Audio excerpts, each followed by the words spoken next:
Hello, I am Lucy Harper, the Chief Exec of AMI, and I want to welcome you to Science and Success, the link between STEM and success in sustainable entrepreneurship.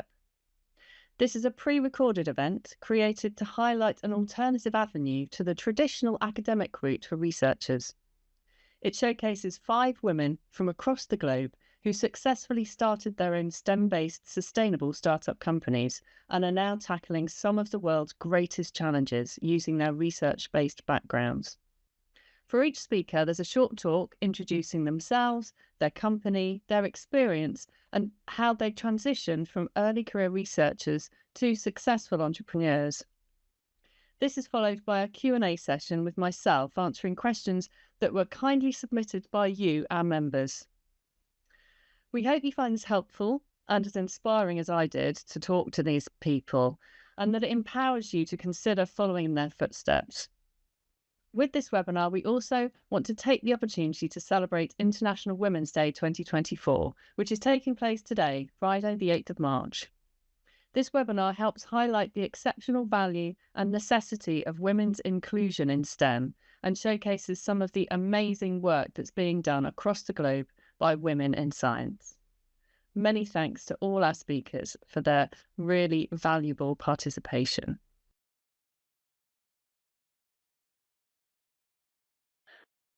Hello, everyone. I'm Jen Keen. I'm the co-founder and CEO of a company called Modern Synthesis, and we're a London-based biotech company bringing life or our understanding of biology and the living world around us to materials, both the new materials that we create and the systems that we have for creating them.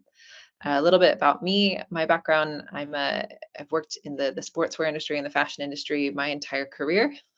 Spent most of my time with Adidas in Germany developing materials for apparel and footwear.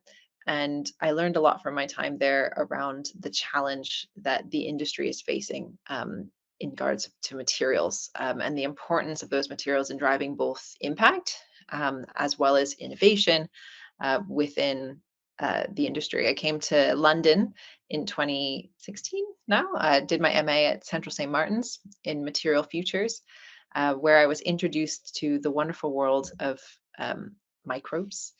And I got interested in the possibility of how we could work with them to actually craft new types of materials that could help us actually create in new ways. Those of you guys on this call are probably familiar with microbes like bacteria, fungi, and algae. From a design perspective and someone who doesn't come from microbiology, I was excited about, okay, these organisms are so great at making materials. And they're the original microfactories of Mother Nature, and they're incredibly efficient in making those. I was introduced to this particular bacteria called K. radicus by the Tom Ellis Lab at Imperial College, and my now co-founder Ben, who did his PhD with the Ellis Lab. And this bacteria was isolated and sequenced from kombucha tea by the team at Imperial almost more than a decade ago. And it's really interesting because it produces a material called bacterial nanocellulose, and that's the fiber that you see there being spun out by the bacteria. And this is a really strong form of cellulose. The way that it forms materials as well is really interesting, and that's what inspired me actually originally, was looking at these videos and being like, hey, that's like a weaving shuttle. You're creating these nanostructures with these fibers. How could we actually utilize that natural growing behavior to make exciting new materials? This shoe was my MA project actually in 2018, and I used that same bacteria to grow the upper of this trainer using a single piece of yarn grown together by the bacteria to show the potential to actually create new design possibilities with these new materials, and not just displacing all those harmful materials as well, like leathers and plastic-based synthetic leathers that we have today. From that point, I quickly realized after I did this project that there was a need for these materials. And I had never imagined to start a company. It was never on my radar, but I realized very quickly that I needed a lot of other skill sets besides my own if I was going to make this vision into a reality. So, fast forward to the team a few years ago, smaller, and I Ben, who I mentioned is a bioengineer from Imperial College, agreed to join on as my co-founder, and we hired a team of scientists and designers, built our own scrappy lab in the basement of Somerset House, and we started work to figure out how we can make that shoe actually real and commercial, so that we can drive the impact from it. How we work is we work with brands, so like big fashion labels, and with their design teams to actually design materials for their products and help reimagine their products through these materials. We quickly grew along with the technology as we realized the need for sort of scalability of these technologies. We moved to South Balham, where we had more facilities to do actual lab work, as well as all of the material development that needs to do all of this sampling and prototyping that we're doing with our customers. It's important when we're developing these new technologies to think about scalability. And so what we've done is we've actually designed the process to use existing capacities, existing textile equipment, so that we can fit in this supply chain. And this was a big learning for me along this process, is the importance of understanding the systems that you're working in as you're developing new ideas. Is new technologies are great. Growing that shoe in one piece was really exciting, but it wasn't maybe the most scalable. And you have to think about how you can fit into that manufacturing ecosystem if you're going to actually make an impact. This project we did with Gani last year. We did a version of their iconic boo bag in our materials, and it's generated a lot of excitement around that work that we do.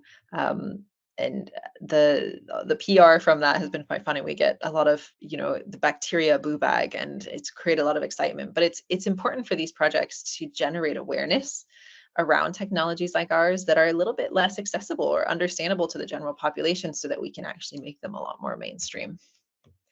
The exciting thing about this new class of materials that we're creating is it's incredibly versatile. So what we're able to do is, through the same process, make materials that could look like a leather, but also look completely different and create new aesthetics. And that's the exciting part for me, is the possibilities that biology and material science are unlocking in fashion. All of these things, again, we're aiming to get materials out in the world in 2025, first with Gani and a few other partners. But beyond that, the potential for biology to drop into these manufacturing systems that we're building is really exciting. And this is an example we did with Imperial College a couple years ago, where actually the bacteria was genetically engineered to produce melanin. So it actually dyes itself black. And this is just one opportunity down the line to create more sustainable materials through more regenerative, like color creation processes like this, and other add functionalities in, not possible with materials that we have today. And this is actually what that one looked like when we finished it, and a prototype that we did with Imperial College. So yeah, thank you. Happy to answer any questions.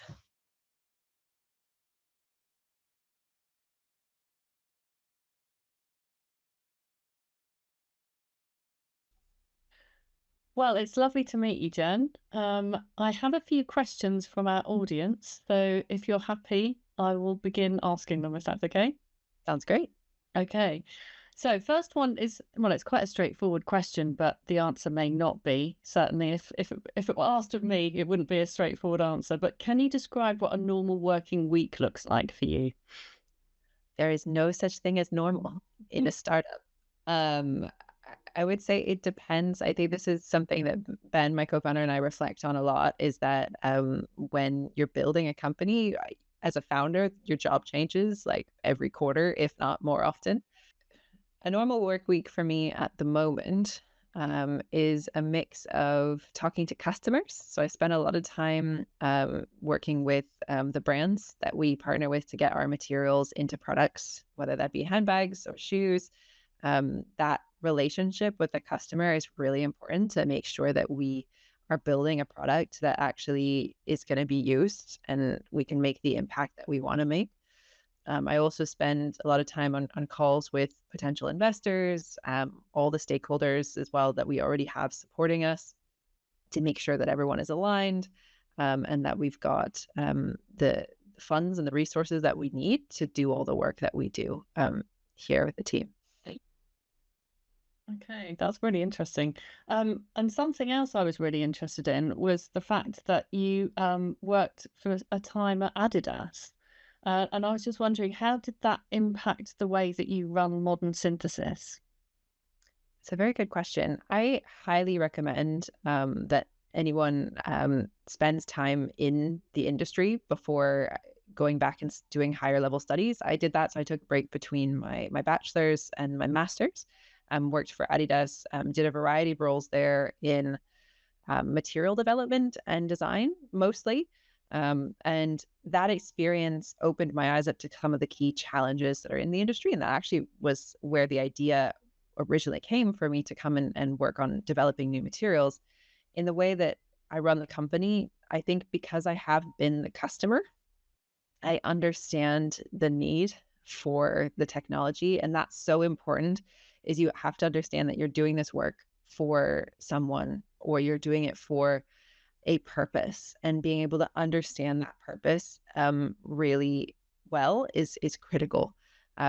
Also, I think having structure of a big organization like Adidas helped teach me, what a big, well-running ship looks like. So we can implement a lot of those practices as we grow, because I think the people side of biology is the bit that we often forget about, and we're complicated organisms. Yeah, absolutely. Um, and I noticed that your background isn't strictly STEM related. So we're wondering what made you decide to combine design with science, and how did microbiology fit in there? So it's been quite a journey. I would definitely say I follow the STEAM track. I think a lot of times we forget Okay. the A, the arts, and I think they should be more integrated than they are in our traditional Agree. education system. I was actually lucky. My undergraduate degree was a very niche one called Fiber Science and Apparel Design at Cornell, and actually is so I do have a Bachelor of Science in Okay. sort of fibers and textiles, but it was also fashion design. So it was one of those unique degrees that actually mixed both together. And that was what started my journey of understanding the intricate relationship between design and science in driving change. I was always interested in that crossover, and I think now we're starting to see more applications. The biology side, again, was a bit accidental, but I'd been pre-med when I first went to Cornell, so I've always been interested in biology, but it wasn't really an Okay. opportunity to mix them at the time. And I got really involved when I came to London to do my MA at Central St. Martin's in material futures. And it's really the hotbed of innovation for biodesign and biofabrication here. And Imperial College does incredible work. And I was connected very early on to the Tom Ellis Lab. And that's how I met my co-founder, Ben, who did his PhD with Tom. And I got really, excited about the work that they were doing and spent a lot of time chatting with them about their research. And scientists have, they want to apply their work, right? Mm. And so being able to have these conversations as someone that doesn't actually fully understand the science is actually a really helpful thing for both myself in understanding and trying to figure out how can I learn enough to apply the work that's being done there. And on the scientific side, them having to explain to someone outside of their field what they do Yeah. helped frame it differently. And that collaboration, I think, is really critical and how we've gotten to where we are today. So, last question from me then is about how you got started. What advice would you give, based on your experience, to somebody who's working in research and they've got a gem of an idea that they think might have the potential to become something useful and have an impact commercially or within industry? What advice would you give to someone in that position? Oh, so many things. First off, ask a lot of questions and go and really test your hypothesis. I think a lot of people have really great ideas and they're set on it. But the minute that you let that out of the box and you go and you talk to someone who's actually working in the field that it might be applied, you'll actually learn new things that can shape your thinking and help you actually move quicker because you'll understand the needs, and you may think of something that you never would have imagined otherwise. So I would say don't be afraid to go and talk about your ideas and get real critical feedback, but also inspiration. I would also be self-critical and realize, what are you good at? Like, what are your best skill sets and what do you want to do? What do you enjoy doing? And then go find friends that are good at the things that you're bad at and enjoy doing the things that you hate doing. And team up, because otherwise you're just gonna be frustrated. And really, to make change happen, we have to work together, and we need teams with people that have different backgrounds and skill sets. And the sooner you can approach it with that mentality, the better. Okay. Very, very good advice. Come to the end of the questions now. So thank you very much for your time, Jen. Much appreciated. Thank you for having me.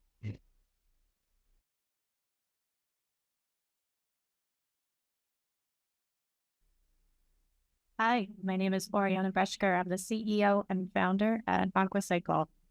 Aquacycle is headquartered in San Diego, California. We've been in business since the end of 2016. And the technology that we provide to our customers is based on microbial fuel cell, which has been in development for over 20 years and started off as a graduate school project as I was getting my PhD. So we've been commercial for 7 years, but the development of the tech has taken a little bit longer. So my journey into entrepreneurship was certainly not a direct path. I started in graduate school with the intent of really pursuing an academic career, teaching, mentoring, writing grants, writing papers, contributing fundamental knowledge, right?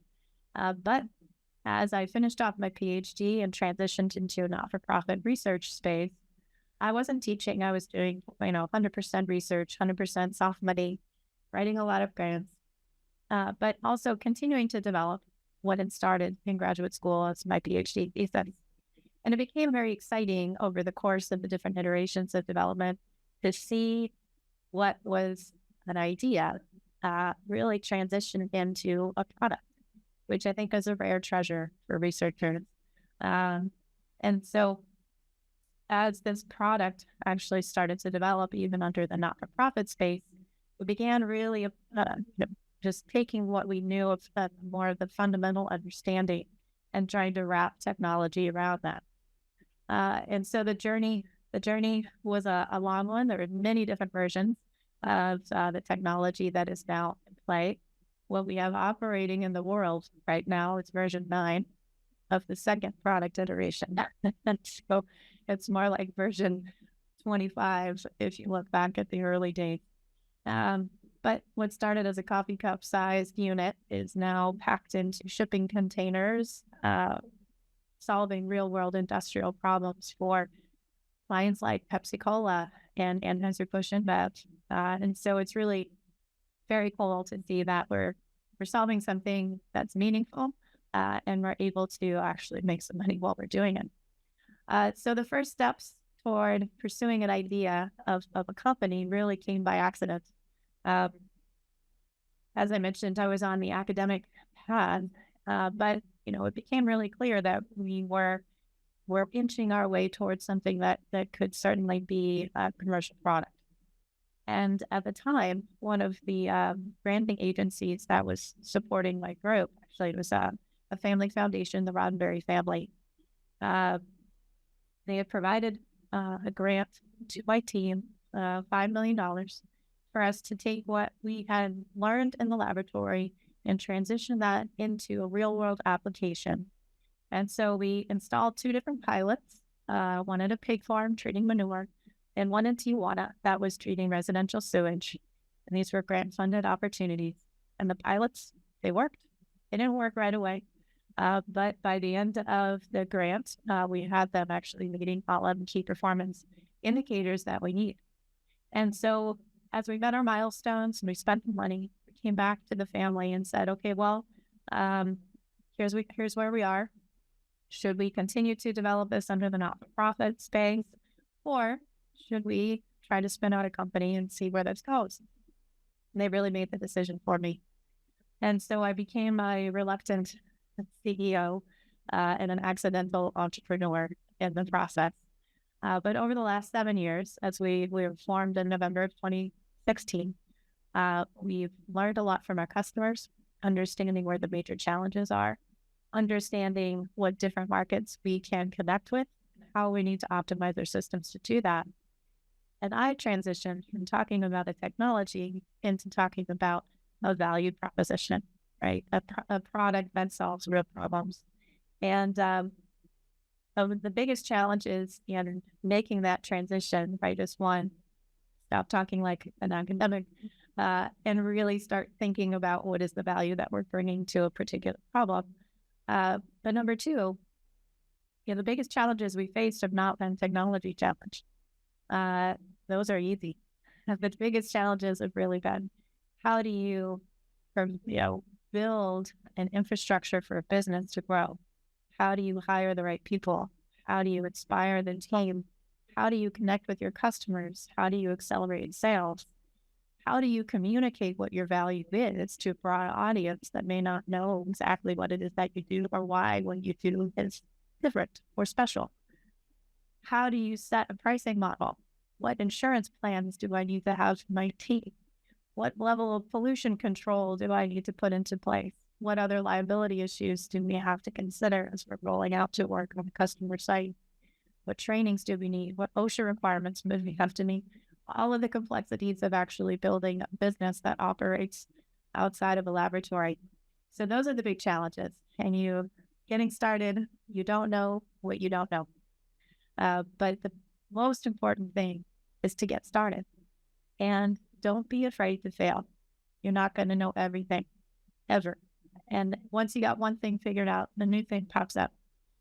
So you just have to be comfortable with the uncomfortable and consistently move forward. And I think that's true in academic life or in entrepreneurial life. Simply can't be afraid to fail, because you learn more from your failures often than you do from your successes.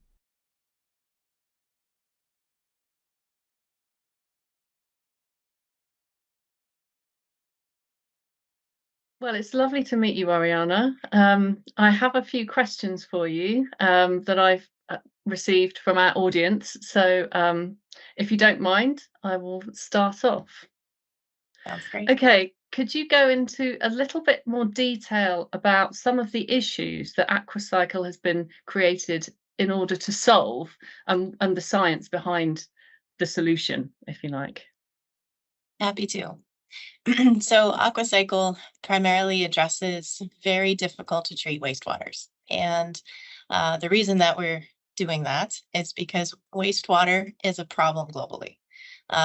As a global community, we only treat roughly 20% of our total discharge that's generated, which means roughly 80% of all of our agricultural runoff, our industrial discharge, and our sewage gets dumped into the environment with minimal or no treatment. But outside of that, even only treating the 20% that we do address actually generates more greenhouse gas emissions than the entire shipping industry. So the world has a wastewater problem, and wastewater has a carbon problem. And so in order for us to really address these two issues simultaneously, AquaCycle developed a technology that has a distributed approach that can plug and play and treat water where it's generated, and do this with a very, very small energy footprint. So if we do have to be tied to a grid, we consume very little energy, which has a climate impact to that. But we also produce DC power at the same time using a microbial process. So we have the opportunity to be energy neutral and carbon neutral while we're addressing this massive global wastewater challenge. And the technology behind it is really, it came out of graduate school, actually. And so we are utilizing naturally existing bacteria that would normally be running geochemical cycles globally, right? So these bacteria are present in water columns and sediments, and we source them where they are, and we put them into our device, which creates an environment to select for these bacteria that are typically in smaller relative abundance in the environment, but encourages them to become the major population in our devices. And instead of transforming minerals, right, which is what they would naturally be doing, is reducing a solid mineral into a soluble compound, we give them an electrode. And so they will form a biofilm on that electrode surface, and they see that surface as an electron acceptor. And so in their process of respiration, they give up those electrons. We capture those electrons, move them across the circuit, and generate DC power. So we create energy and consume the pollutants in the water, and we give those bacteria a nice place to live and breathe. Excellent. That sounds really fascinating. You actually talked about the fact that the technology was developed at graduate school. How did you transition from your PhD into the not-for-profit research space, and how did you manage to continue to develop that idea from your PhD when you were in that space? So it was intentional, but I'm definitely not a direct path. Okay. So in graduate school, my advisor was Ken Nielsen, a terrific human being and terrific advisor. But we had a collective, desire to see this type of technology really work in water and sanitation specifically.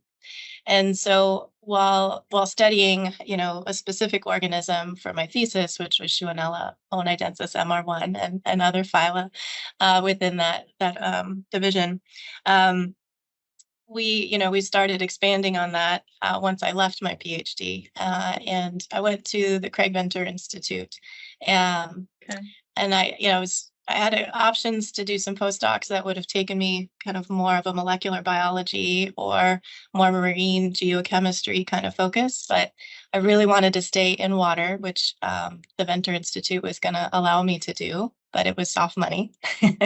And so I started as a postdoc there, and then moved on to becoming a research faculty, and then they have all the faculty names, but ended up as an associate professor there.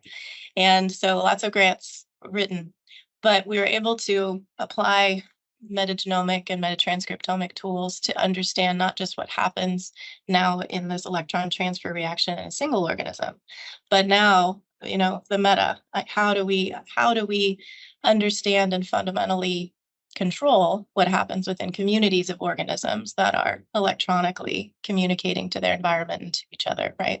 And so 8 years in the not-for-profit space, really looking at the fundamental science behind these electron transfer reactions in microbial communities. I worked with some incredible people that really developed these tools as a part of our group, and we published a few papers about it. But at the same time, we still had this idea and this vision for a product, right? To really see this make an impact. And thankfully, we had some funders that believed in the same mission and vision. And so we started taking that fundamental understanding and developing a technology around it.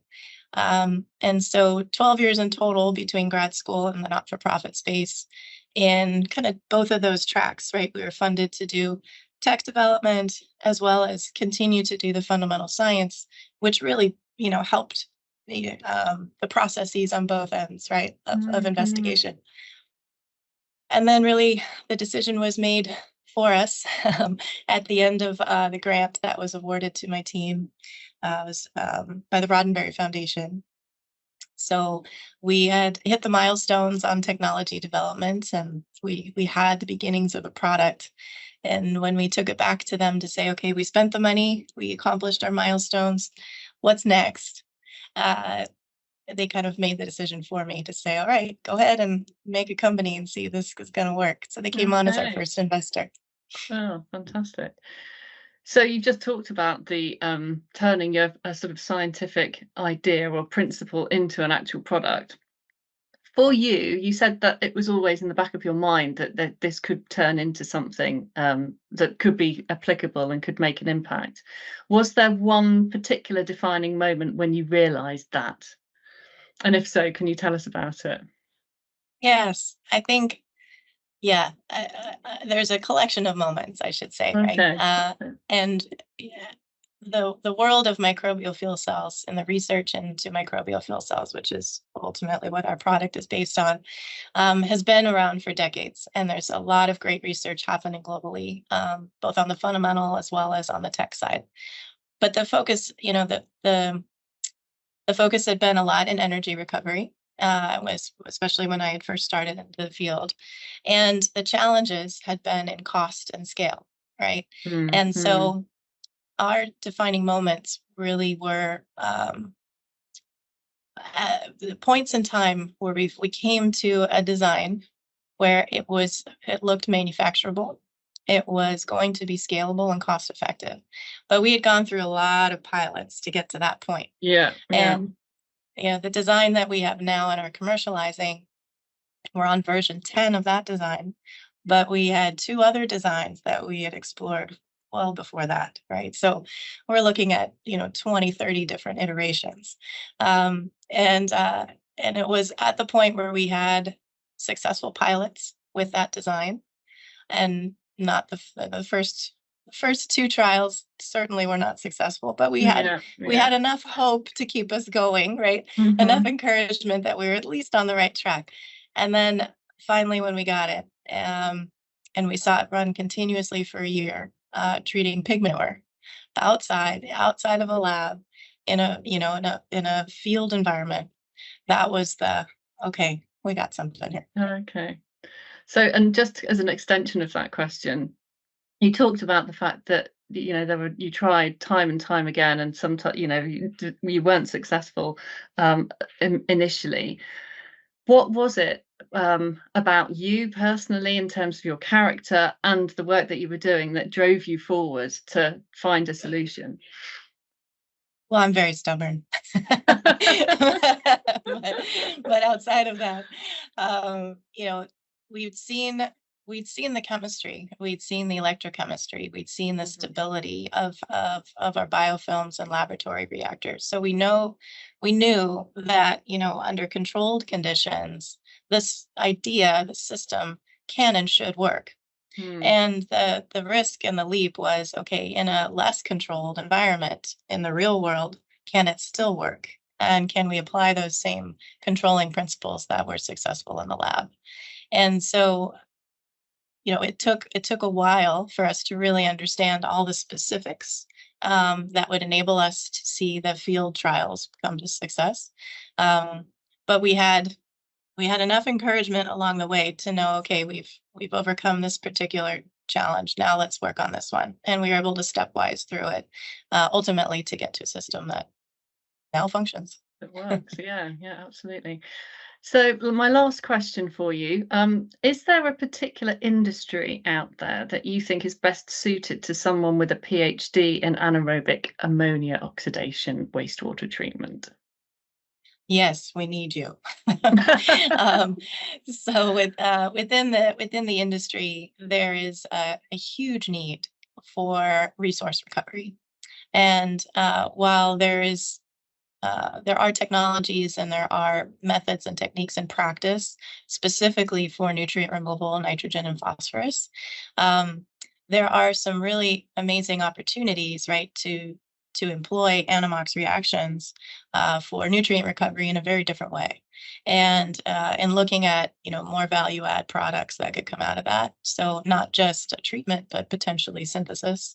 And so I think there's some really exciting opportunities there in wastewater as well as in microbial synthesis for anammox. Okay. Well, that was great and incredibly helpful. Thank you very much for your time, Ariana. My pleasure. Thanks.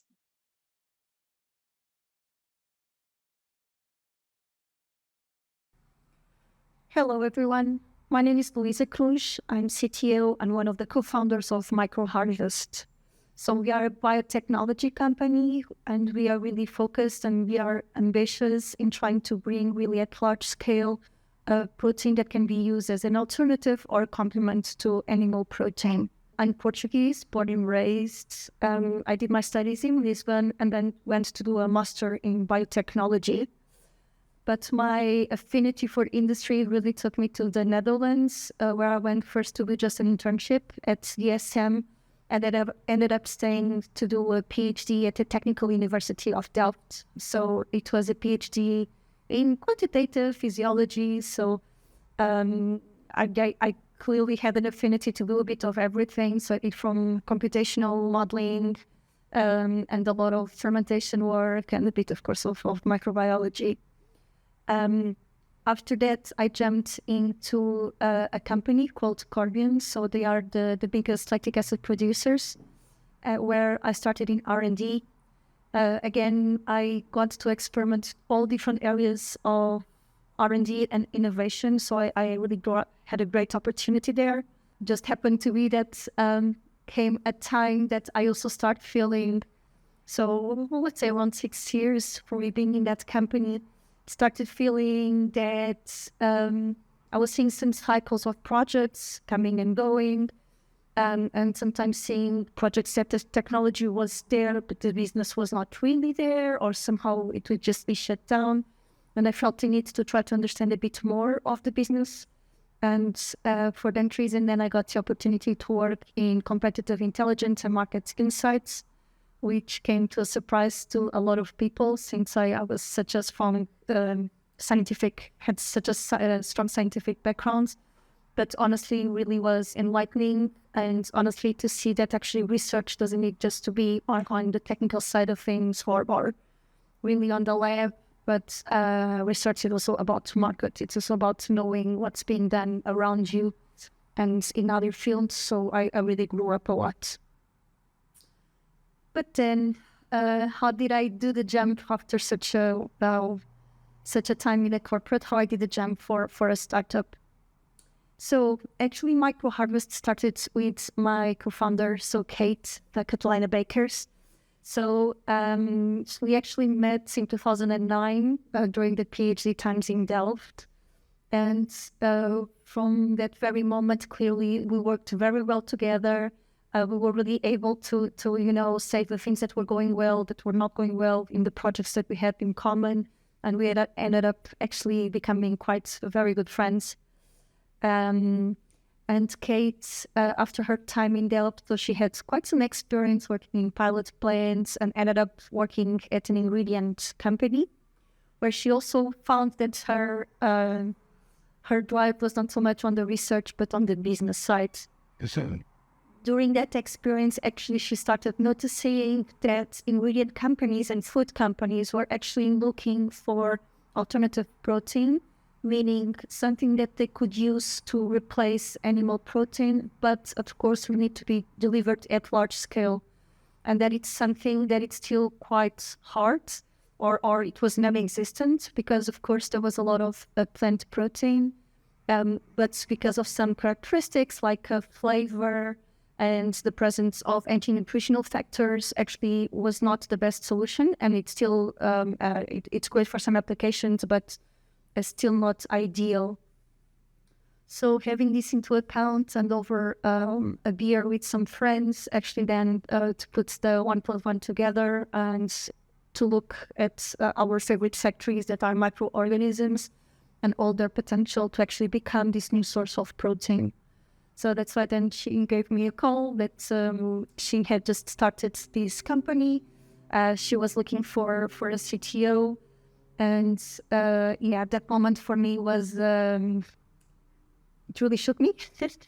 And why is that? So I was indeed quite comfortable in the company where I was working. I did have a lot of opportunities, but I do admit that a pace of a large company maybe was a bit too slow for myself. And also I start noticing, and for very good reason, so this is nothing against big companies. On the contrary, actually, but they do have a big responsibility for their customers. and they have a product that it's more than about choosing the market where they can apply it. And I needed something that it was a bit more with a mission, but really needed someone to support developing the technology to deliver that mission. So in my case, I admit that I was not someone with big conviction of what I was capable of doing.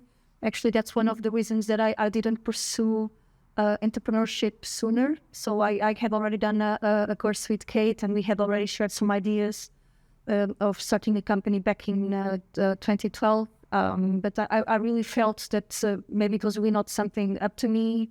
Was a lot of responsibility, and who was I as a scientist to guide a company? So in my case, it was really needed that I spent the time I spent in a corporate. I did learn a lot, but I could also really experience and learn what are my strengths and what are my weaknesses, or how people like to say, the not so good points. Because this is very critical then to, I think, make the best decisions for our lives.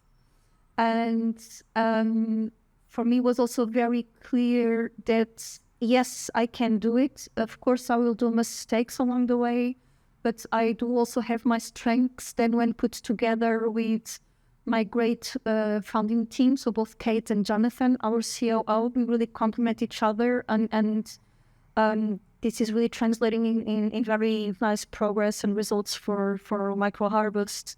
So now we are already a team of 30 people, so about half in Hamburg and in Lisbon.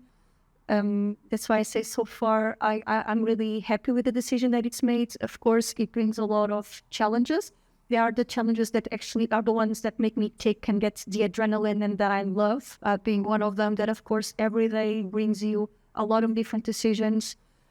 Things can change quite fast, but I think it's really my role as a CTO to kind of be ready for any changes that business might require or operations might require, that we can provide the answers.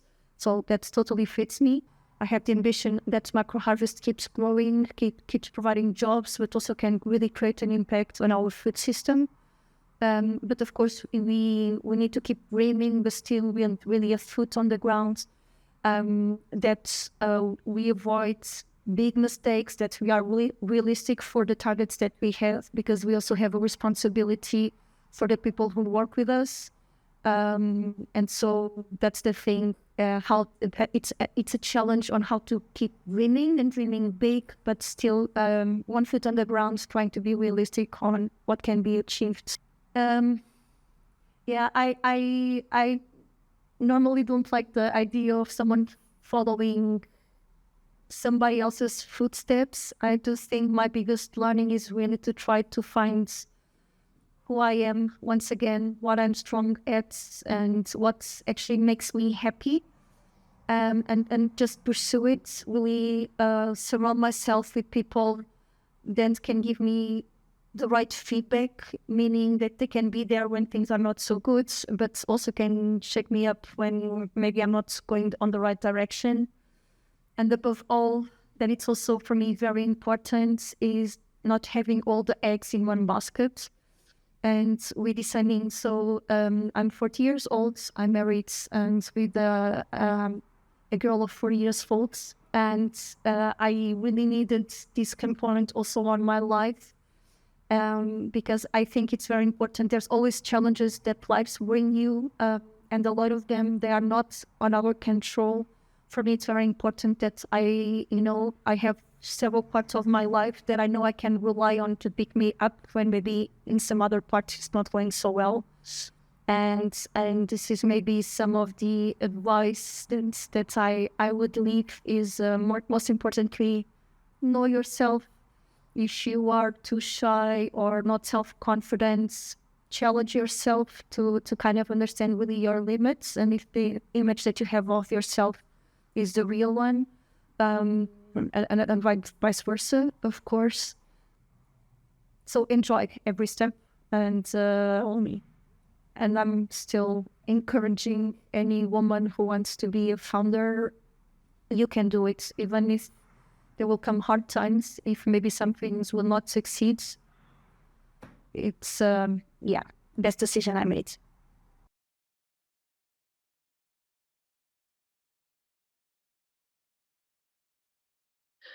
So it's lovely to meet you, Louisa. Likewise, I just have a few questions that I'd like to ask you, if that's okay. We did survey our membership about the kinds of questions they might want to ask you, and we've selected 3 questions to put to you today based on your presentation. So I'll crack on, if that's okay. absolutely. Great. So what would you say are the key skills that are essential for founding your own company? And kind of following on from that, which one did you find the most difficult to develop? Sure. Wow. So, of course, in terms of skills, it really depends on each person, right? I would say that definitely a skill that we need to have is not to be afraid of dealing with ambiguity or uncertainty, because actually in my case, that's gives me a thrill, right? To have always a certain number of options and having challenges to overcome. Because when founding your own company, of course, they appear every day. And I've been in this for 2 years, and it's not really changing. It's just different challenges, which I love, right? So that's why I'm very happy to have made the jump for entrepreneurship.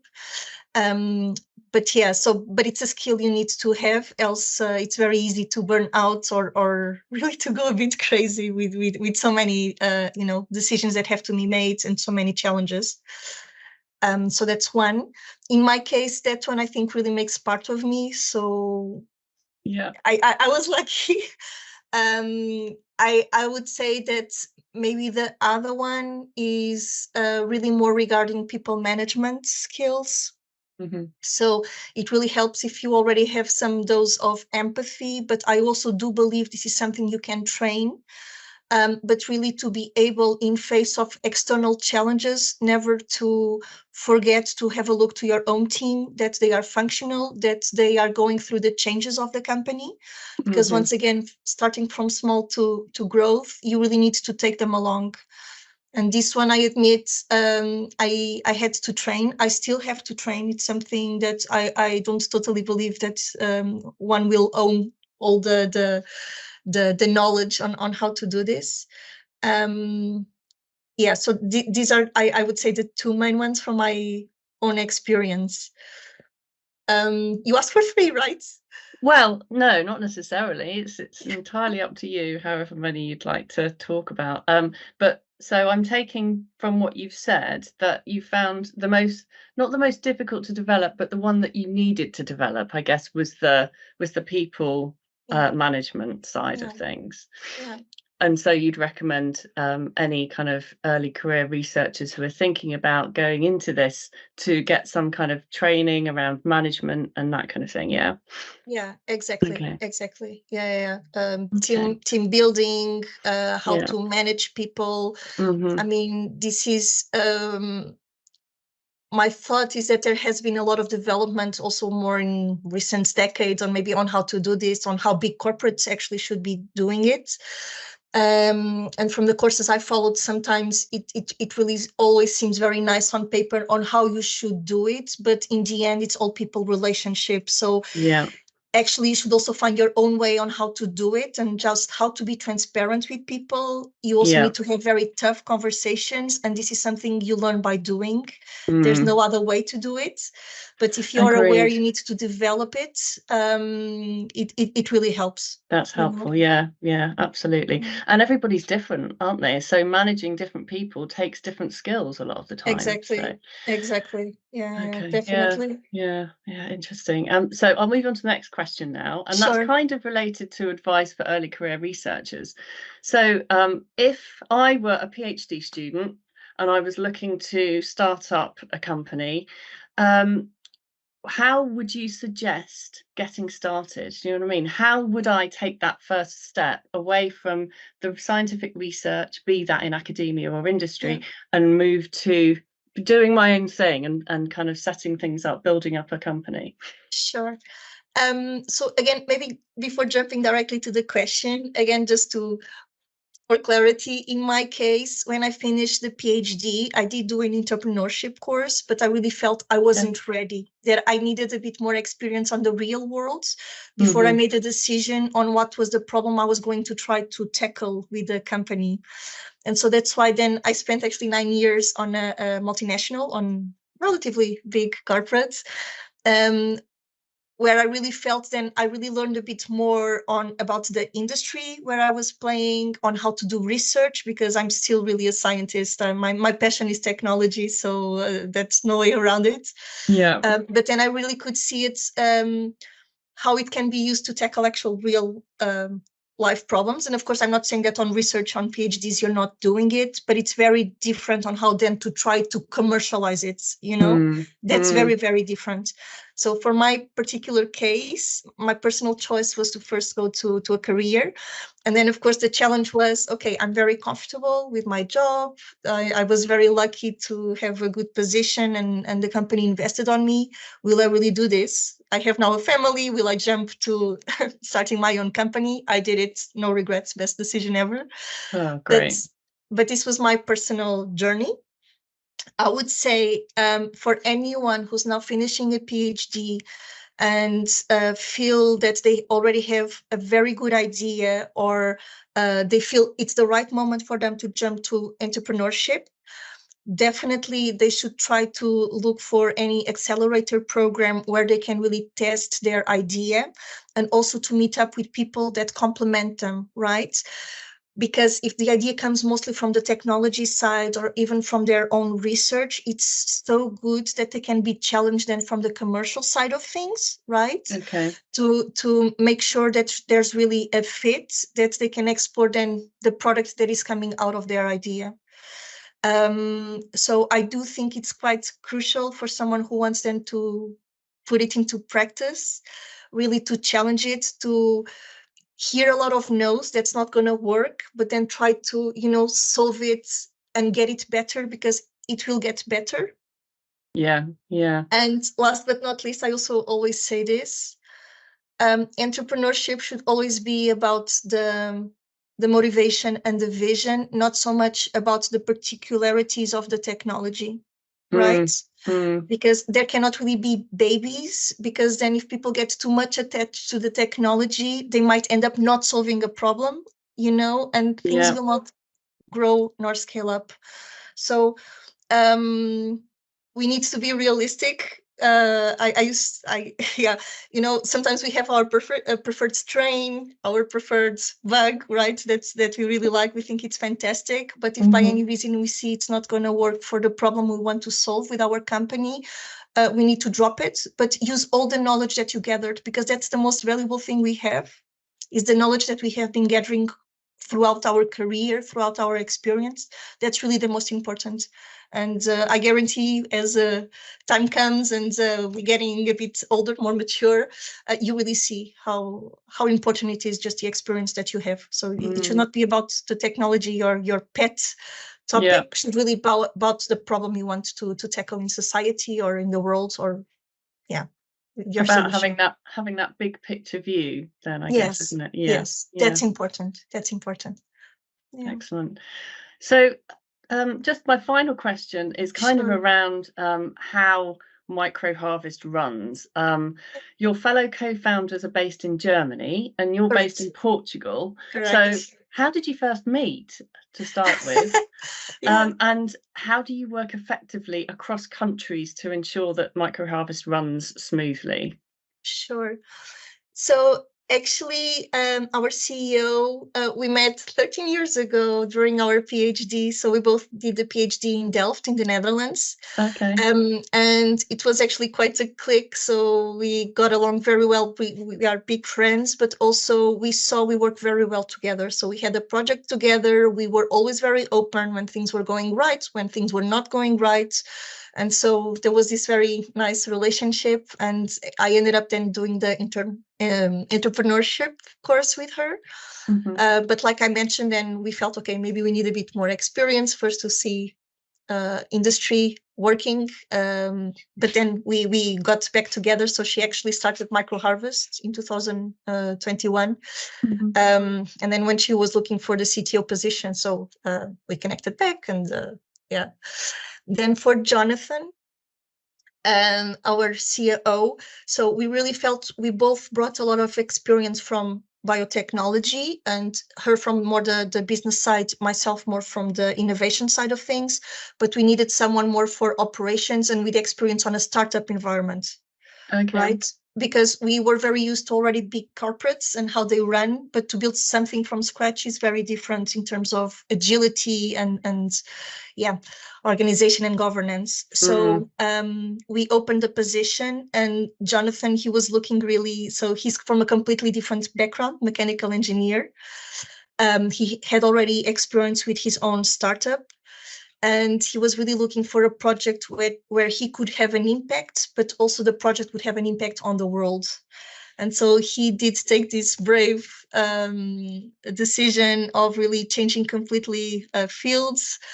And when Kate spoke to him, he clearly had the drive and the knowledge to support us. So we recruited him. He started around the same time as me.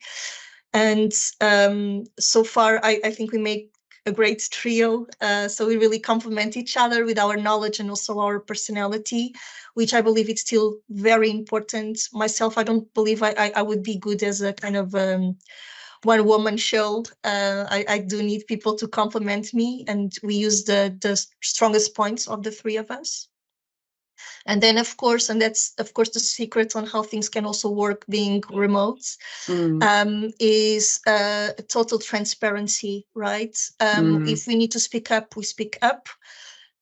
We do have weekly meetings between the three of us, but we also made sure that we even, so, because we know sometimes there will be conflicts, it's part of it, but we never want conflicts to build up in such a way that we would actually get angry with each other and so forth. Yeah. So we also made a decision from very early to also have already a mentor that could help us to know each other and how we can work together. And which I think has been actually fabulous, because of course we argue because that's part of it. It's healthy, but we never get upset with each other. And I think we have been able to make the best decisions for the company so far. We hope it's like that because of this transparency. Yeah. So that's number one. Number two is, of course, then the rest of the team. Now we are half in Lisbon and in Hamburg. I do try frequently to go to Hamburg to be with the R&D team. But for the rest is really to try to empower people, you know, that they can also feel they are engaged. They know what's happening in the company, but we also empower them to take some decisions so they can go ahead, right? They cannot be all dependent on us. And that's why I was also saying this is part on how hard it is sometimes to develop the skills on people management, because, of course, even for myself, when I was younger, the tendency was try to, was hard to delegate, I admit. Yeah. Right. Yeah, I can because you relate are to that.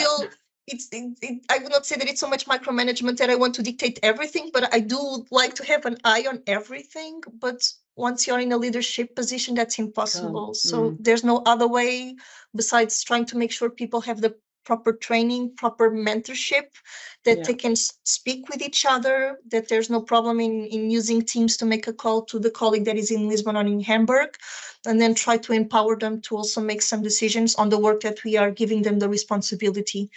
And like I say, this is something that I will never say that it's for granted, because again, people are different. People also, they want to grow, they change. So you need to keep an eye on it.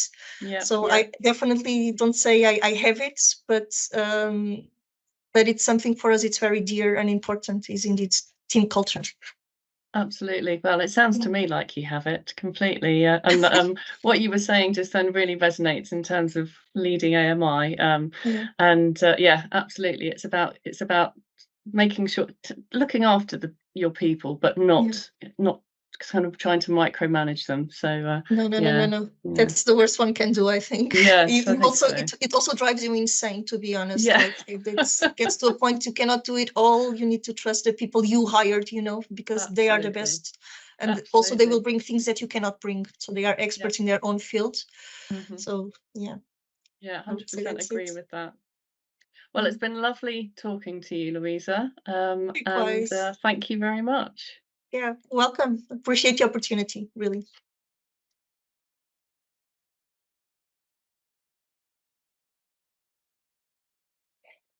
Hi, my name is Allison Pija. I'm the co-founder and CTO at Mango Materials, and I wanted just to take a moment to thank you for the invitation to speak at this event.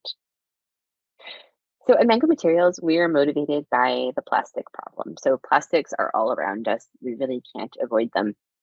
There is this alarming statistic that many of you have probably seen, that there may be more plastic than fish in the ocean by weight by 2050. And the global plastics market is over 800 billion pounds per year. And while we do recycle as much as we can, recycling is really not enough. There's over 400 million tons of plastics that are made a year, and over 300 million are thrown out a year. And if we were to substitute biodegradable plastic for this, we could eliminate waste and sequester a lot of carbon dioxide in the process. So at Mango Materials, we exist as a company to replace polluting plastics with biodegradable materials. And the way we do this, and another part of our motivation, is methane gas, which, as you know, is a highly potent greenhouse gas. So what we do is we produce a biopolymer. In this case, the specific biopolymer we produce is called polyhydroxyalkanoate, or PHA, from methane gas. And in this picture, you can see the little white inclusion in this bacterial cell is a PHA granule. And the specific type of PHA we produce is called poly-3-hydroxybutyrate, or P3HB. You can see the generic PHA on the left with an R group on the side, and then that's substituted for a CH3 group here on the right with the P3HB.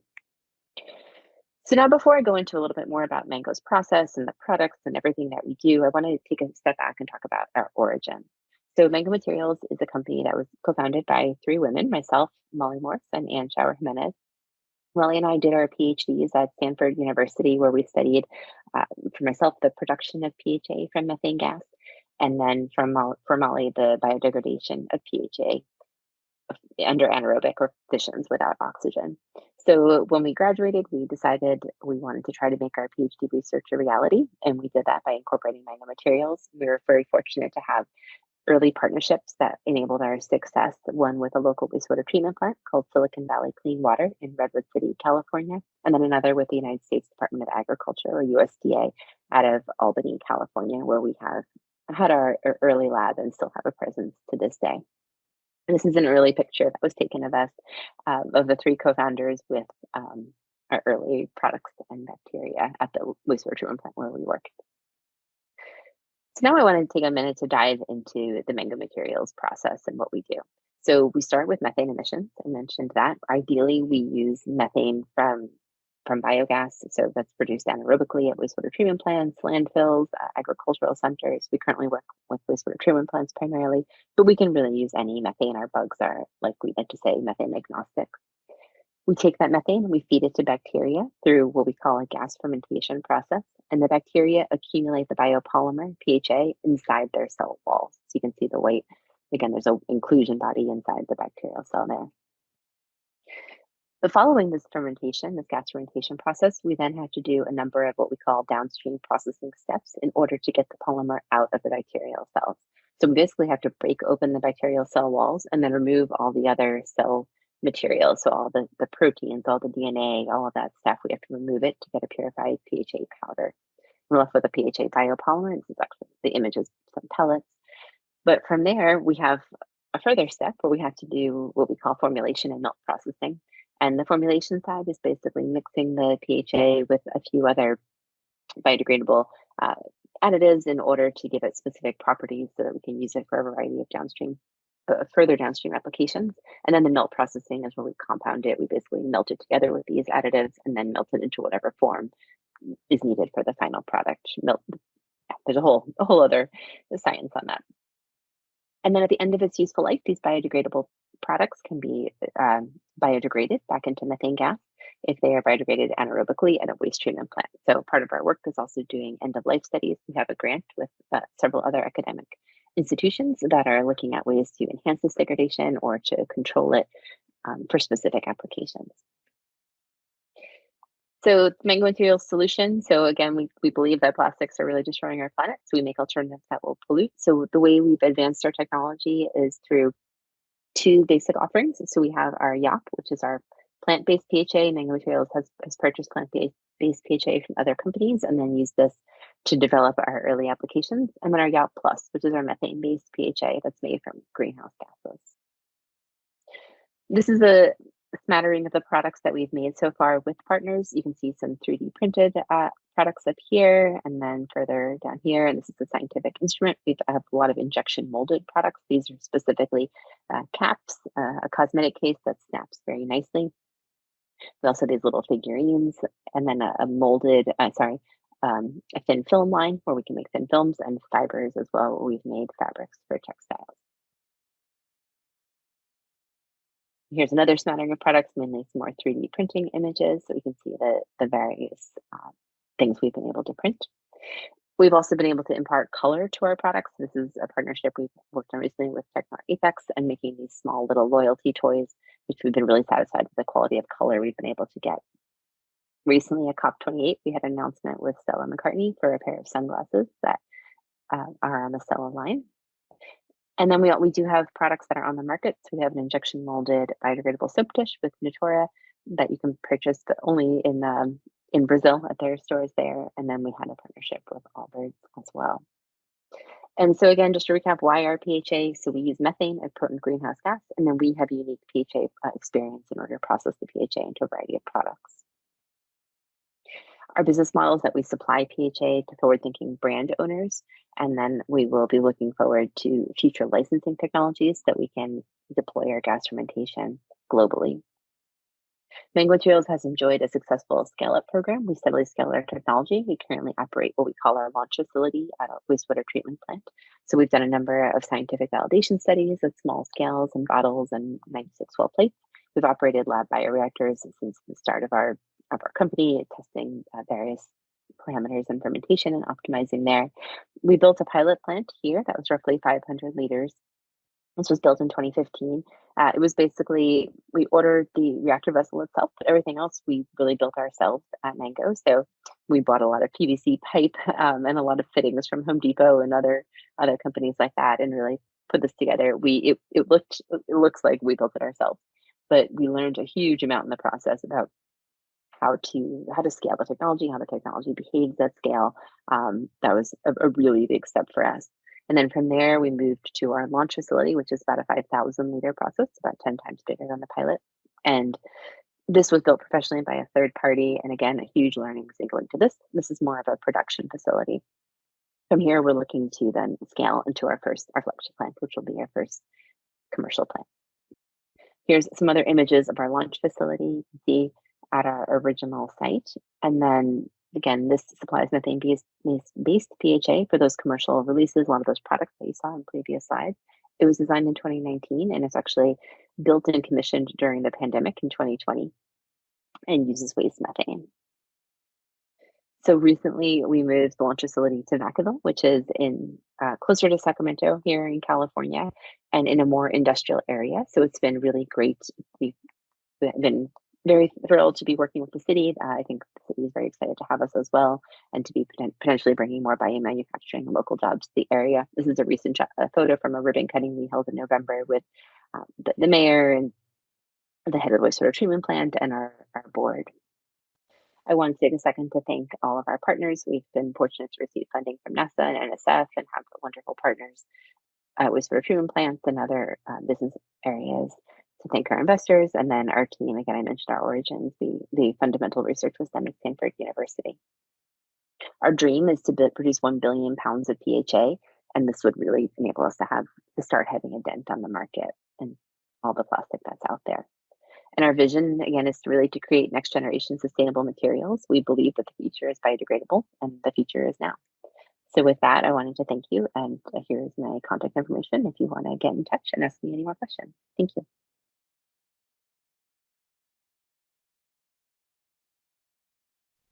Well, it's lovely to meet you, Alison. I have a few questions from our audience that I'd like to ask you, so I'll fire away if that's okay. Sounds great. Okay. So I understand you investigated the production of PHA biopolymers from methane and its biodegradation under anaerobic conditions as part of your PhD. So, kind of leading on from that, what advice would you give PhD students who want to turn their academic research into a product or into something that can be applied in reality, if you like? Yeah, that's a great question. And so I studied the production of the PHA biopolymer from methane from my PhD, and I really looked into the scientific principles, like why is it happening, how is it happening, which bacteria are doing this, and then the methane consuming type. And then my colleagues studied the degradation. So we had Molly Morris, who's our CEO at Materials now. So we had a nice kind of partnership with the complementary fields of research that we did. And in terms of, what advice to give to a student who is looking at doing this, I guess I would say, really don't be afraid. Obviously, turning something into a company is very different than your PhD research because, like I was saying, the PhD research often focuses on the fundamentals and the why, and there's obviously the drive to publish in academia and the need to really prove things out. Whereas when you're trying to make something more commercial in a company, there's much more of a drive to get it done and to make it work. And you need to know why, of course, but you don't necessarily need to know why to the same level of scientific rigor or same level of detail as in academia. So I would say, yeah, don't be afraid to give it a try. And I think there are so many resources out there now that weren't available, 10, 12 years ago when we were starting this, like so many incubator spaces and, programs through universities. Stanford, where I studied, has many fellowships and such for students who are looking to try to turn their research into companies or pursue work in startups. So I would say, yeah, give it a try. Don't be afraid to apply to startups for some experience or apply to these fellowships or these incubator spaces. We had some early interest from Silicon Valley just because of our location at Stanford, where some investors would walk through the lab, kind of just touring and seeing like, is there anything here that they might want to turn into technology? And we actually had some interest where investors potentially wanted to create a company on their own from the technology, and like say, hey, you could come work for us and we'll start a company, but rather than us be the founders. And at first that seemed like an interesting pathway. And then as we kind of talked it through a little bit more, we were more like, this is something we want to do and own ourselves, and we can do it and own it ourselves. So don't be afraid just because you may not have a business background. There's plenty of people who do that you can partner with. I would say I would say a really long answer. Yeah, no, But- great, really helpful. That was really helpful. Thank you. So again, it's kind of talking about the same subject, turning your research into something practical. Was there a specific moment when you realized that your academic research could be commercializable, if that's a word? Was there any specific moment in time or deciding factors or decisions you made, or something like that, some kind of moment where you kind of thought, I wouldn't say it was really a moment specifically for us. I think it was more over time. My colleague Molly, who's again now our CEO, and she was studying the anaerobic degradation of PHA at the same time that I was studying the production from methanotrophs. We would kind of joke in the lab, like, yeah, maybe we'll start a company from this one day. And then again, we had some interest from others in Silicon Valley, and the project got funded just through the research part while we were there. So it showed that there was more active interest in this. And us just learning more about the problem, I think, just really sparked us to want to try to do something about it and see what we could do. And my colleague Molly graduated first, and so she started actually consulting for a venture capitalist. And I think that experience for her made her really realize, like, she was doing the technical due diligence that people now do on us, and when they potentially would invest. And that experience gave her like the confidence, I think, to say, like, I'm doing this research, but this is something that we could very easily do on the flip side. Like, we could be these people. We don't, necessarily need to have more experience or more whatever to do this. So from that, I and another co-founder, Anne Sharon, started just working on like grants offline and figuring out how to make this a reality. So I don't think there was, unfortunately, an aha moment for us, but it was kind of a series of little steps over time and realizations that, we can do this ourselves, small steps along the way. Yeah, okay. Great story that you were joking about it in the lab when you were researchers, and now it's a reality. That's fantastic. So What is it about Mango Materials that makes it a success, where potentially other startups have started and then not been able to continue? I would say, yeah, that's a great question. In my view, I guess it's a few things. I think one, we just don't want to quit. We just want to keep it going and really see it through to a reality. I think overall we're a more, I would say, conservative company in some ways. I think fiscally conservative and then technically conservative. Um, we like to joke, some startups, they tend to exaggerate their products significantly, or but, that's kind of common in the startup world, the fake it till you make it mentality or mindset. But because we're very technical and nerdy, we, maybe exaggerate like this much, but whereas others exaggerate a huge amount. And I think so we're often surprised when they came to visit us. In the earlier days, and we had built a little pilot. It was the 500-liter pilot, and it was 8 feet tall, and basically it was a metal. I think there might be a picture of it in my presentation that you've seen. It was basically a plastic pipe that we built ourselves with supplies from Home Depot and such. And people would come and say, "Oh, you guys are real." I'm like, "Well, of course we're real. Well, we're talking about it, and it's here." So I think the fact that I would say we are very authentic, and like we say what we are. We're kind of an open book, has really helped us succeed. Again, they're being fiscally conservative, and we've been very very bootstrapping the company from the beginning, and just being very conscious of where we put our money. I would say just, kind of taking it one step at a time and not rushing into things too much, and just building it slowly and steadily. I think has worked well for us. I would say. Great. I noticed on the website that you have a very powerful statement that the company is led by dedicated women who won't settle for less than the truth. I really like that statement. Can you tell us a little bit more about how this became part of Mango Materials' ethos or values, if you like? Yeah. Let's see. Obviously we integrity is we have 6 seeds of mango culture, and so various like respect, etc. And one of those is integrity. And so obviously for us, being academics and scientists and hopefully good people, like just having great integrity in our work is always really important. And then I think for like not settling less than the truth, or so, like as it's just really important to us as we do the research within the company, and really to getting to the bottom of like how things are working and like why they're working in order to build a company successfully. We're all very driven people who are always just want to get to the bottom of things and always keep asking those questions. And we don't how am I saying this?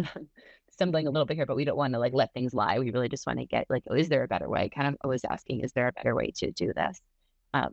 But then also balancing that with the done is better than perfect philosophy, because I think you can get too far into the weeds, but not balance but you want to get to the point where you actually know what's really going on with the truth. Right. Sorry, that was not a very clean answer. No, it was great. It's really interesting. So that's it. I've come to the end of my questions for you now, Alison. It was lovely to talk to you, and thank you so much for your time. Thank you. I appreciate it.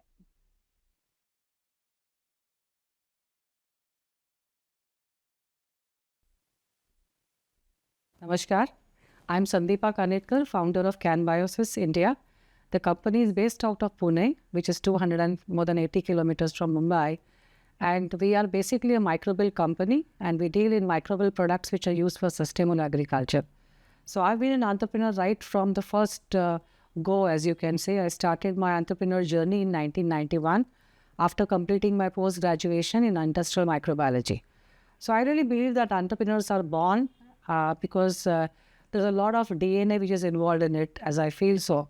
My grandfather, I took inspiration from him. He was very modestly educated, but then he set up his first sawmill at the age of 18. And after that, he was, in fact, started in real estate. And he was always an inspiration to me for solving many problems and not, in fact, bending at any problem and going ahead. So he has a lot of, I can say I draw a lot of inspiration from his entrepreneurial journey. And that is how, in fact, I started my entrepreneurial journey by not, in fact, asking, I being independent, financially independent from the age of 18 and not being dependent on my father. So, in fact, I have been a kind of a girl who really was very good in her studies. So my father wanted me to go into civil services.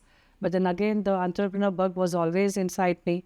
And that is how, in fact, I started many entrepreneurial small ventures, like set up my first exhibition at the age of 18 and 19 and started doing some small things, here and there.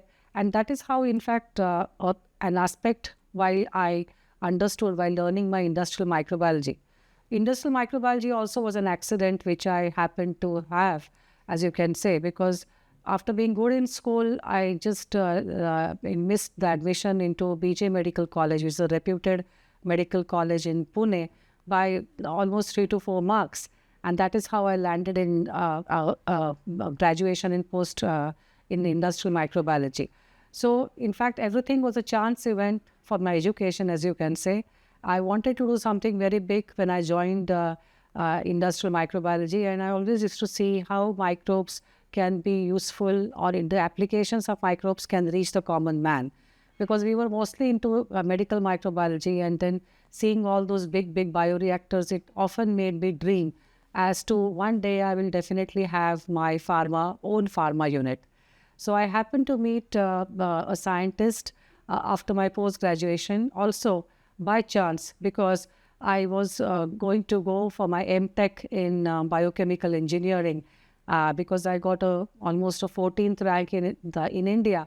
But then I happened to meet Professor U.K. Kanetkar, who was a scientist, and after retiring from the Department of Agriculture, he started working on microbes. So I was inspired by his journey when he traveled all across India, and he collected the soil samples, and he had his first collection of nitrogen-fixing bacteria. Because India at that stage, just the Green Revolution was just over. From a ship-to-mouth economy, as it was called in 1965 to 1968, we were very self-sufficient in food, thanks to the high-yielding varieties which we imported from Mexico, and thanks to the Rockefeller Foundation and Norman Borlaug, in fact, wherein, and Professor Swaminathan and many other people. In fact, there are many unsung heroes also of Green Revolution who deserve the credit for it, and of course, not the least our farmers also. But then there was a kind of a black border to it, because there were many issues which were there of the Green Revolutions which had not totally surfaced. But then a visionary like the Professor Kanetkar had, in fact, envisioned that we are going to face some issues related to soil fertility, the water depletion, because all these chemical fertilizers, they required high amounts of water, and also the pest and diseases impact was rampant. So the fertilizer industry was growing, the pesticide industry was growing, and no one had, in fact, attention towards the ill effects or the side effects of which may happen in the next decade. So we started working on this. In fact, he started working on this in 1980s, and I joined him in 1990s. So there was a big story to it wherein I was going to go to the United States and do my mol bio studies. But then he, in fact, inspired me to work in India, because he asked me that if I go to the US, I'll be working on some incremental innovation, whereas if I work in India, I'll be working on the problems which hundreds and thousands of farmers or millions of farmers are facing. And I too believe that instead of working only for pharma, I am working in agriculture, a subject that touches more than you can say 65 to 70% of the population which is there in India and is dependent on agriculture for their livelihood. So I opted for doing some work on azotobacterium, a bacterium which is a soil-dwelling bacterium, a nitrogen-fixing bacterium. And we started working on it to create some good microbial inoculant way back in 1991. Unfortunately, he died in 1993, and then I was, in fact, left with his whole bank of strains, and then I started working on these strains, and we launched the first microbial inoculant which was in liquid form, because there was a lot of innovation which was needed in the biofertilizer scenario at that time. We had some imported products, but then they were not showing the results to that extent in the field, because the formulation technology was not advanced to that level. So we started working on the formulations, wherein we had the first liquid bioinoculant which was launched in India in 1993-97.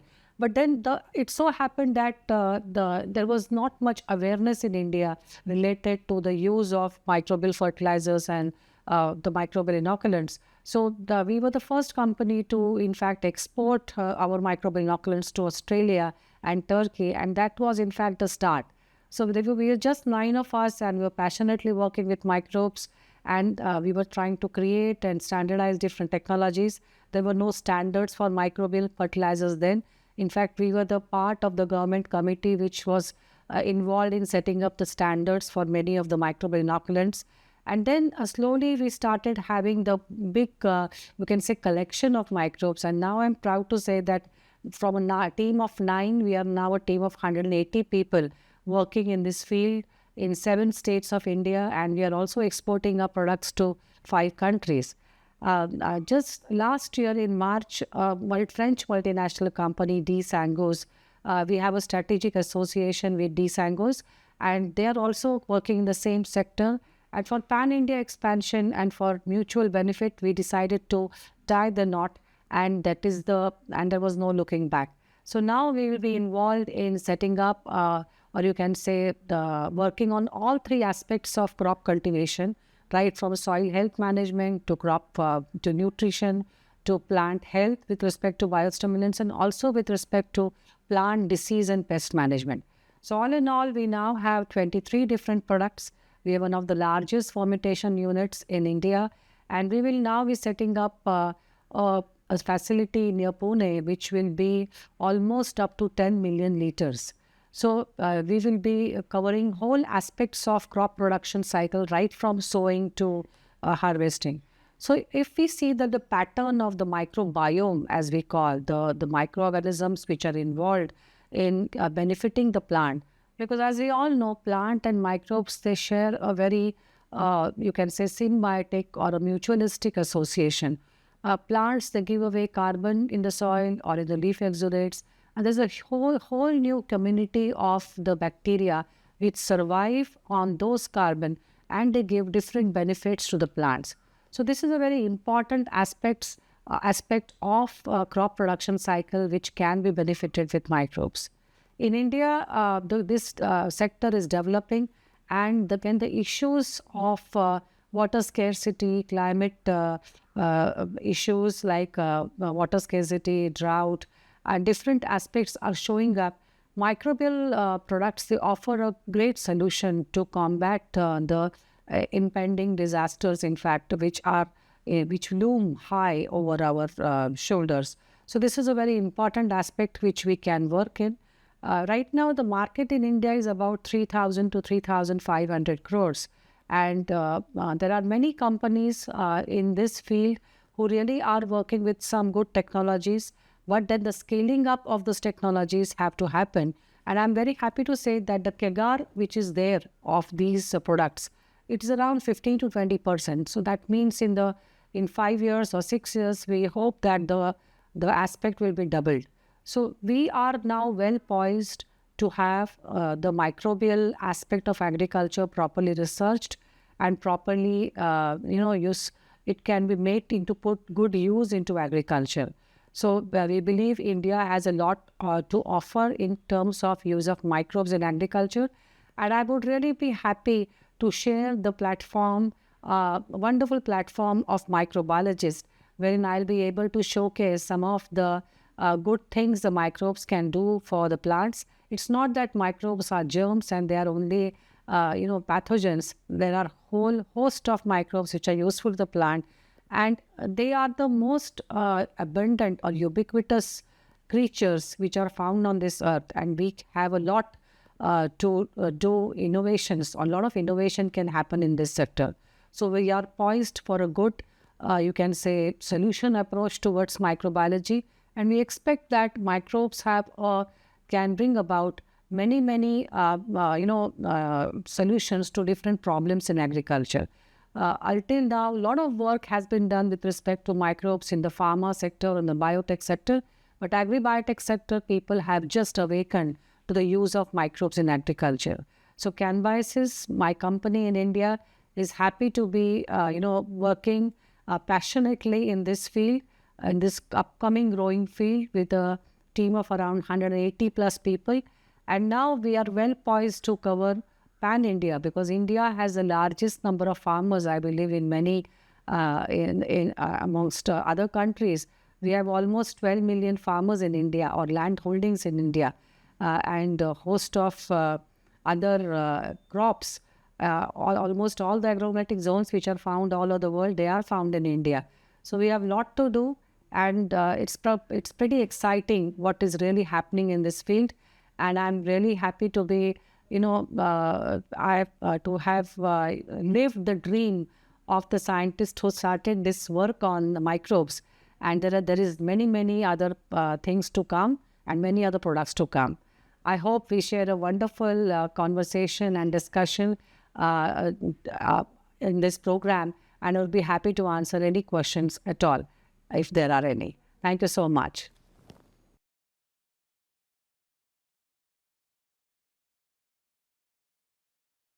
Great. Well, it's lovely to meet you, Sandeepa. I have a few questions from our audience. So if you're happy, I'll fire away. Yes, fire away. Okay, great. So first question is, do you have any advice for those who are considering going into entrepreneurship? And is there anything specific that you would advise as a woman in that space? I believe that when we are just out of the college, we feel that we can change the whole world. So as we grow old, we usually kind of forget that spirit. So that I just have an advice that don't let the spirit die. No matter what happens, keep that fire in that belly running or going, or, heated up, and then just follow your dreams. No matter how many ditches are there, just jump on and carry on. Because even if you continue what you are doing, success is there at the end of the tunnel. Oh, brilliant advice. Thank you. So moving on to your company and specifically, when was it that you realized that your idea had potential? Was there like a light bulb moment when you identified the opportunity to create a startup? Actually, no. There was no light bulb. I was always a good student, always came first or second in the class. And then I somehow missed my admission to the medical college. So microbiology was the second best option after medicine. So I just jumped onto that kind of microbiology. It was not decided at all. And then after having done my post-graduation, again, I wanted to go abroad and study and do molecular biology. But then again, I met this, you can say, dedicated, passionate scientist who was working even after his retirement on microbiome. And he felt that instead of doing incremental innovation in the US or anywhere else outside India, I have to work on situations which are the need of the hour. And somehow his passion, I just got it on, and I decided to work in spite of all odds. And my family also my father was in the military, so he said, "What are you doing?" I said, I remember the Robert Frost poem that there are two roads, and I took the less traveled road, and the rest is history, I say, because you often find, adventure, and people who are not afraid of adventures usually end up as entrepreneurs, I feel. And that is how. And then I started working on the microbiome. I started working on nitrogen fixing bacteria. And in spite of the government giving huge amount of subsidies, and which I knew that India could not afford those subsidies, but we had to give because we did not want to depend upon, other countries for our food. We had to be a food secure nation. So that is why I started working on this aspect of growing crops, wherein there was less of environmental damage, as a side effect. So that was what excited me, because I always loved going out in the forest, finding solutions to small problems. And this solution approach made me work in this aspect of you can say agriculture, because agriculture is not a very kind of you can say not highlighted by many people to work on. Usually the top brass scientists never work in agriculture. They always have to work in pharma, all the biotech, what is happening right now in health. Nobody wants to work in agriculture. Very few people are working. So I just wanted to do something in agriculture and then see how my microbiology can help agriculture, because microbes are everywhere. And if they are everywhere, they have to be useful. And if they are useful, you have to find out how they can be useful, because there are so many mysteries in microbiology. I mean, one life is not enough to solve all those mysteries. So that was, you can say, the kind of thing which excited me to really work in microbiology. And I was an applied kind of a person, I just don't believe that research has to be carried out in labs and that's all with funding. I believe that research has to be translated and it has to be put into use into areas which have so many problems, and agriculture has so many issues, so many challenges. So that is how I ended up having many products now and having a great team of 180 people working with me passionately to make things happen. Oh, fantastic. That really is inspirational. Thank you.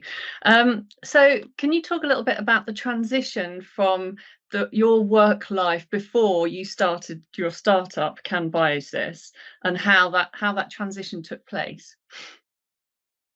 Yes, so the startup was not very easy road, because being a woman, there is always, you have to double prove yourself. The funding which you get, because I started Canbiosis in 2005 when there was not lot of funding in agriculture. Right now in India, almost $1.8 billion are taken in agriculture, agri-tech startups. But when I started in 2005, it was a very hard road to travel. And we had to go to the commercial kind of, funding mechanisms like the bank, give your property as collateral, take some funding, have all the risks which are associated with startups head on, and then establish your kind of company. So the growth of the company is, I did not work for valuations, I worked for profit. That is why Canbiosis was a good growth company right up to lockdown. And lockdown, we have severe challenges, but then we got a funding from a French company now called D Sangos. And now we are trying to expand on pan-India basis. So just having that kind of situations, of scale up in your mind. I have coined a word which is called as extent of vision. Because any technology, you have to be able to address the market. You have to understand the market and then think about your potential as to how you can address their potential. And addressing that potential is always by means of finding out the right partner. I usually believe that funding agencies are good partners who believe in your vision. And entrepreneurs need this ability to, make all the people see the same picture as he's looking at. And that is how the scaling up strategies in Canbiosis have started. And I believe we have just scratched the surface, because agriculture is such a huge subject, and our market right now is maturing, because biological market is not even 10% of the chemical market all across the world. So we have to be able to do a lot many things. So you can say that the potential is huge and we have to make it happen. Oh, that's great. Thank you. So talking a bit more specifically about Canbiosis and your products, what is your unique selling point? What separates you from your competitors? Yeah, the basic separation of the competitors is we are a long term kind of a player. Okay. Because agriculture is not a kind of a monthly activity. It's a year-long activity. If you make mistakes, you have to correct them the next year. So you have to have a broad vision, and Canbiosis has a broad vision. That is what separates us. Second is that we are an innovation company. So all of the products which are right now in Canbiosis, they have been researched in Canbiosis.